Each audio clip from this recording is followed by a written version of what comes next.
안녕하세요. 남편과 저는 의대 선후배 커플입니다. 제가 신입생일 때부터 연애에서 본과 인턴 레지던트까지 모든 과정을 함께 했어요. 지금 남편은 군의관으로 복무 중입니다. 아직 아이는 없어요.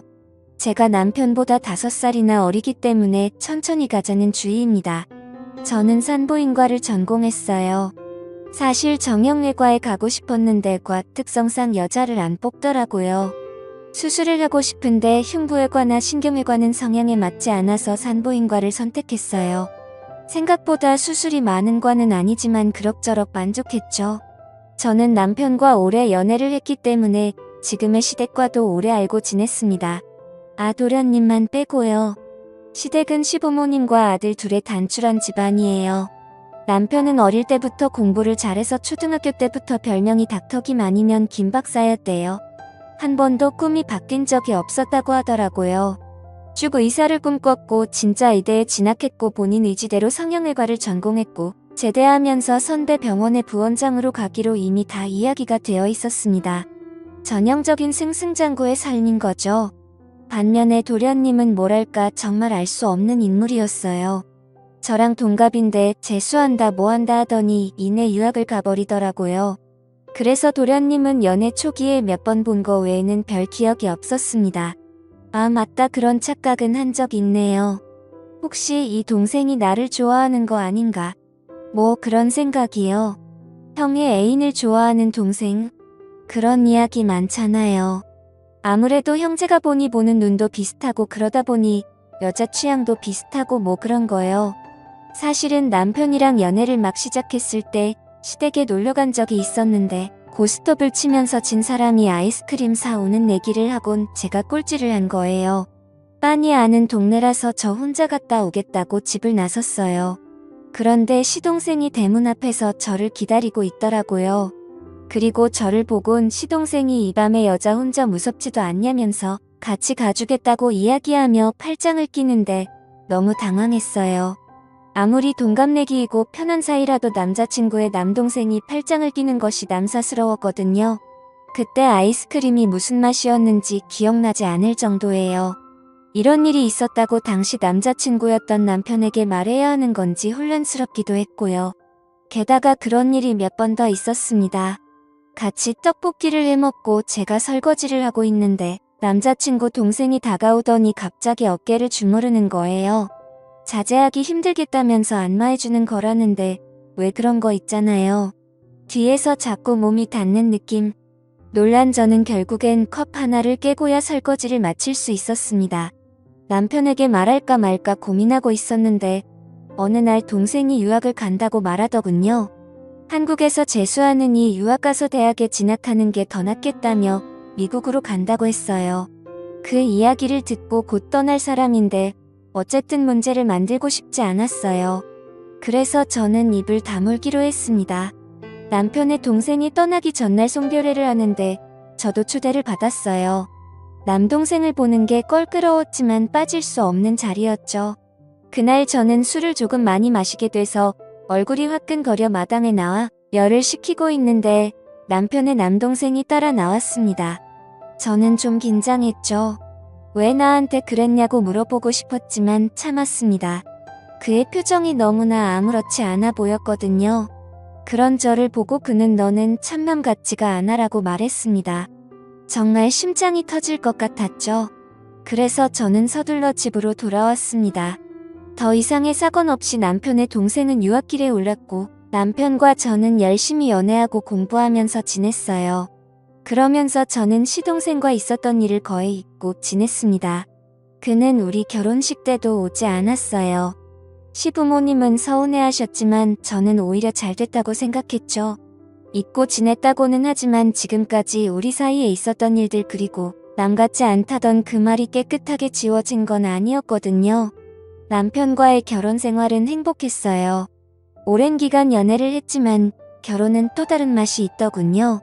서로 바빠서 얼굴 볼 시간도 없었지만 주말에 같이 장도 보고 하루 종일 누워서 뒹굴거리기도 하고 그렇게 재밌게 지내다가 남편은 강원도에 있는 부대의 군의관으로 입대했습니다. 남편이 없는 집은 텅 빈 것 같았어요. 전화가 자주 왔지만 어디 옆에 있는 것과 같나요? 20살 때부터 붙어있던 사이였기에 외롭다고 느끼는 날도 많았죠. 그날은 아마도 자정이 다 돼서 집으로 돌아온 날일 거예요. 새벽부터 진통하던 산모 상태가 좋지 않아 밤에 응급으로 수술을 했던 게 기억이 납니다. 지친 몸을 이끌고 엘리베이터에서 내리는데 문 앞에 누가 서 있더라고요. 너무 놀란 저는 소리를 지를 뻔했죠. 형수님 저예요 라는 익숙한 목소리가 아니었다면 정말 비명을 질렀을지도 몰라요. 저는 눈을 깜빡이며 문 앞에 서 있는 남자를 다시 한번 쳐다봤습니다. 정말 시동생이었어요. 저는 놀란 가슴을 진정시키며 어쩐 일이냐고 물었죠. 언제 한국에 왔는지 왜 연락 없이 이렇게 찾아왔는지 궁금했습니다. 마냥 문 앞에 세워둘 수도 없고 함께 집으로 들어오면서 저는 불부터 켰습니다. 거실은 물론 부엌 안방 서재 심지어 화장실 불까지 다 켰어요. 왜 그랬는지는 저도 모르겠네요. 뭔가 불안했나 봅니다. 저는 도련님께 따뜻한 차를 내어주며 어떻게 온 거냐고 다시 물었습니다. 도련님은 대답 없이 차만 마시더니 부모님은 자기가 귀국한 걸 모르신다고 아무도 모르니 말하지 말라고 하더군요. 저는 괜히 긴장돼서 침을 꼴깍 삼켰습니다. 이어서 도련님은 저에게 며칠만 있게 해달라고 했습니다. 당장 갈 데가 없어서 왔다고 갈 곳을 구해서 나갈 테니 좀 봐달라고요. 저는 거절할 수가 없었죠. 다음 날부터 저는 일부러 일찍 출근했고 괜히 민기적거리며 늦게 퇴근했어요. 남편도 없는 집에서 시동생과 단둘이 있는 게 좀 불안했거든요. 예전 기억도 있고 뭔가 떨어져 있어야 한다는 본능이었다거나 할까요?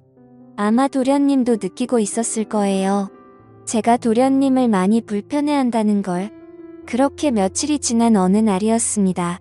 중요한 자료가 들어있는 USB를 놓고 와서 점심시간을 이용해서 집에 들른 날이었어요. 그런데 문을 열고 들어간 저는 차마 입에 올리지 못할 일을 겪었습니다. 현관문을 열고 거실을 지나 안방 쪽으로 가니 방문이 열려 있었어요. 뭐지 싶어서 살금살금 다가서려는 찰나 누군가 나의 손을 거칠게 낚아채더라고요. 그건 바로 도련님이었어요. 저는 지금 뭐 하는 거냐고, 왜 이러냐고 소리치자 도련님이 저를 데리고 급히 안방으로 들어갔습니다. 그리고는 다급하게 말했어요. 이젠 더 이상 못 참겠어요. 오늘 일은 전부 잊어달라면서요. 도련님은 샤워 가운을 입고 있었는데 저는 도련님의 허리에 두른 끈이 풀어지는 걸 보며 동시에 눈을 감아버렸죠. 그런데 그 뒤로 시간이 꽤 흘렀는데 아무 일도 일어나지 않는 거예요. 그래서 저는 조용히 눈을 떴습니다. 그리고 엄청난 광경을 보게 되었습니다. 도련님이 여성용 슬립을 입고 있는 겁니다. 도련님은 저에게 이런 모습 보여서 미안하다면서 방금 형수님이 살금살금 집안을 살피는 것도 그렇고 어느 순간부터 형수님이 자신을 너무 적대시하고 경계하는 것 같아서 이렇게 고백을 하게 되었다며 사실 자신은 어렸을 때부터 여자가 되고 싶었다고 모든 것을 털어놨습니다. 공부를 잘하고 남자다웠던 형과는 달리 자신은 소극적이고 얌전한 성격이어서 남중남고를 다니며 나는 내 자신이 남자인 것을 받아들일 수가 없다. 여자가 되고 싶다는 생각을 막연하게 했고 그 마음을 형에게 털어놓은 순간 정신 나간 놈 취급을 당했다고 했죠.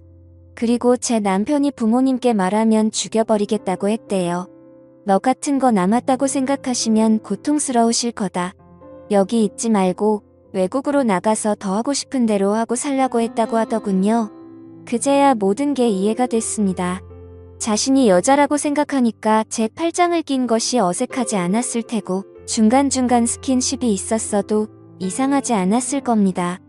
설거지할 때 안마를 해준 것도 여자친구들끼리의 자연스러운 스킨십 같은 것이었고 남 같지 않다는 말은 같은 여자 그러니까 제가 형수가 아니라 세원이 같다는 말이었겠죠. 저는 다리에 힘이 풀려 침대에 주저앉고 말았습니다. 그래서 정말 한 번도 여자한테 끌려본 적이 없냐고 물었습니다. 정신과 전문의는 아니지만 실습을 나간 적이 있는 터라 저는 의사로서 물었습니다. 도련님은 단 한 번도 여자에게 매력을 느낀 적이 없다고 했어요. 연애를 한 적도 당연히 여자랑 사랑을 해본 적도 없다고요. 이렇게 건장한 청년이 저는 시동생의 몸을 보며 어쩌면 아깝다는 생각이 들었던 것 같습니다. 형을 닮아 남성적이고 탄탄한 몸이었어요. 아니 말라서 그렇지 형보다 더 키가 크고 골격도 컸습니다. 저는 괜히 침을 꼴깍 삼켰어요. 앞으로 어떻게 할 거냐고 물었더니 여자로 살 계획을 차근차근 말해주더군요. 혼자 잘 헤쳐나갈 테니 비밀로 해달라고 나중에 밝혀줘도 형수는 모르는 척하면 된다고 했습니다. 시동생의 비밀을 알게 된 저는 당분간 집에 있는 것을 허락했어요.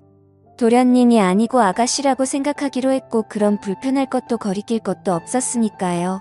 그렇게 비밀스러운 동거는 시작되었습니다. 도련님은 제 옷을 입어보기도 했고 제 화장품과 고데기를 써보기도 했어요. 저는 마치 여동생 아니 아가씨와 제 물건을 나누듯이 자연스럽게 지냈고 수다를 떨다가 소파에서 나란히 낮잠을 자기도 했습니다. 남편 없이 외롭던 생활에 도련님과의 동거는 꽤나 즐거웠죠. 그러던 어느 날이었어요. 같이 영화를 보고 있었는데 러브신 가득한 장면이 나왔습니다. 괜히 멋쩍어져서 저는 농담 반 진담 반으로 물어봤어요. 정말 여자랑 사랑을 해본 적이 없느냐고요. 그게 무슨 뜻이었는지 모르겠습니다. 어쩌면 한 번쯤은 여자와 사랑을 나눠보고 이후에 선택했으면 하는 바람이었을지도 모르겠네요. 그러고 나면 여자를 좋아하게 될 수도 있으니까요. 그래서 계속 남자로 살겠다고 마음을 바꿀지도 모르니까요. 그렇게 도련님을 설득 아닌 설득을 해보려고 했던 것 같았습니다. 제 질문에 시동생은 그냥 피식 웃었죠. 그리고 그날 밤 그 질문에 대한 답을 내더군요. 잠이 오지 않아 뒤척이고 있는데 도련님이 안방으로 들어왔습니다. 평소에도 같은 여자끼리인 것처럼 거리낌 없이 지낸 터라 그러려니 하고 있었죠. 도련님은 제 옆에 눕더니 제 어깨에 머리를 기대더군요. 그래서 제가 왜 그러나고 무서운 꿈이라도 꿨냐고 물으려는 찰나 그는 제게 다가오다가 갑자기 멈춰섰어요. 제 진심을 알겠죠? 여기까지 그게 그의 마지막 말이었어요. 그리고 그 방을 나갔죠. 더 이상의 그 어떤 말도 필요하지 않게 그는 완벽한 여자임을 증명했습니다. 혼란스러운 마음에 땀에 흠뻑 젖은 채 잠든 새벽 불현듯 눈을 뜬 저는 어제 내가 도련님께 무슨 짓을 한 건가 싶어 갑자기 미안했습니다. 그래서 이리저리 눈을 굴리고 있을 때 화장대 위에 놓인 편지 한 장이 눈에 들어왔어요. 그리고 시동생이 남긴 그 편지를 집어들었습니다. 편지에는 형수의 말은 고맙지만 여자로 살고 싶다는 마음은 변한 적이 없다. 그리고 이제 지낼 곳을 찾았으니 그곳에서 지내겠다. 그동안 많이 고맙고 잊지 못할 것 같다는 작별의 인사가 쓰여 있었습니다. 그러자 더 이상 죄책감이 들지 않았어요. 시동생이 가는 길에 확신을 주는 말이었다. 그렇게 생각하니 정말 아무렇지도 않았어요. 해가 뜨지 않은 새벽에 떠나버린 시동생을 떠올리며 저는 조금 슬프던 것도 같습니다. 얼마나 힘든 삶을 살게 될까 생각하니 안쓰럽고 가여웠죠. 그렇게 아무 일 없었다는 듯이 시간은 마냥 흘러갔습니다. 산모들이 아들인지 딸인지 궁금해하는 모습을 보면서 딸이라고 행복해하고 아들이라고 좋아하는 그 표정들을 보면서 저는 가끔 도련님을 떠올렸어요. 이렇게 처음부터 딸이었다면 얼마나 좋았을까? 태초부터 여성으로 태어났다면 정말 행복했을 텐데. 그러면 나와는 세상에 둘도 없는 새언니와 아가씨로 같이 목욕탕도 가고 쇼핑도 가고 마치 친자매처럼 지냈을 텐데. 뭐 그런 생각을 하면서 그 사람이 걱정되고 그립기도 했습니다. 산부인과와 소아청소년과의 모임이 있던 자리에서 예과 때부터 친했던 소아과 친구가 한 잔 더 하자며 우리 집으로 자리를 옮기게 됐어요. 이미 두 아이의 엄마인 그 친구는 소아청소년과 의사답게 꽤나 좋은 엄마인 듯 보였습니다. 맥주캔이 서너 개 비워갈 때쯤 친구가 고백 아닌 고백을 하더군요. 요즘 남편이랑 좀 시들하다고, 그래서 애인도 만들고 싶고 그러는 것 같다고 하며 털어놓다가 저에게 물었습니다. 남편 없이 외롭지 않냐고, 외로워서 바람 같은 거 피고 싶지 않냐고요. 그 미모의 의사에게 애인 만드는 거 너무 쉽지 않냐면서 대학 시절 절 쫓아다니던 치대 동기 이야기까지 꺼내더군요. 얼마 전에 우연히 백화점에서 만났는데 제 안부를 물으면서 얼굴이 빨개졌다고 했습니다. 너도 외로우면 엔조이로 몇 번 만나도 되지 않겠냐고 묻더라고요. 하지만 저는 그런 생각은 하나도 안 된다고 단언했어요. 나중에 더 나이 들어 권태기 같은 게 찾아온다면 모를까. 아직도 나에게는 남편밖에 없다고요. 그래서 나는 바람핀 적도 없고 바람필 생각도 없고 난 그냥 신랑뿐이라고. 친구는 혀를 차며 이 순진한 양반 그러면서 놀렸지만 저는 정말 진심이었습니다. 전 정말 바람을 핀 적이 없습니다. 그리고 바람을 필 생각도 없죠. 남편은 저에게 나름대로 완벽해요. 우리는 앞으로도 좋은 부부로 또 좋은 부모로 끝까지 행복할 것임을 합니다. 도련님이 앞으로 어떤 삶을 살게 될지 저는 모르겠어요. 한국에서 살지 아니면 미국으로 돌아가게 될지요. 어디까지 여자가 될지 아니면 마음만 여자로 살게 될지 하지만 이거 하나만은 분명합니다. 제 인생에서 이제 도련님이란 없어요. 오직 동갑내기 아가씨만 존재할 뿐이죠.